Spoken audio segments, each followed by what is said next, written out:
নমস্কার। কবি সলিল চৌধুরীর লেখা কবিতা একগুচ্ছ চাবি।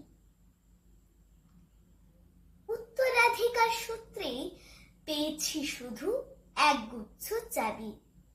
ছোট বড় মোটা বেঁটে নানা রকমের নানা ধরনের চাবি। মা বললেন, যত্ন করে তুলে রেখে দে। তারপর যখন বয়স বাড়ল, জীবন এবং জীবিকার সন্ধানে পথে নামতে হলো। পকেটে সম্বল শুধু সেই একগুচ্ছ চাবি। ছোট বড় মোটা বেঁটে নানা রকমের নানা ধরনের চাবি। কিন্তু যেখানে যাই সামনে দেখি প্রকাণ্ড এক দরজা, আর তাতে ঝুলছে প্রকাণ্ড এক তালা। পকেট থেকে চাবির গুচ্ছ বের করি। এ চাবি সে চাবি ঘোরায় ফেরায় লাগে না, খোলে না। শ্রান্ত হয়ে ঘরে ফিরি।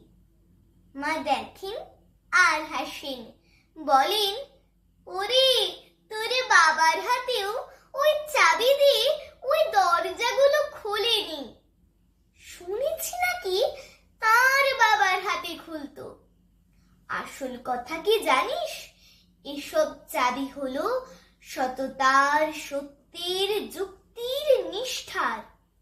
আজকাল আর ওই চাবি দিয়ে ওই দরজাগুলো খোলে না। তবুও তুই ফেলে দিস না। তুইও যখন চলে যাবি, তোর সন্তানদের হাতে দিয়ে যাস ওই সব চাবির গুচ্ছ।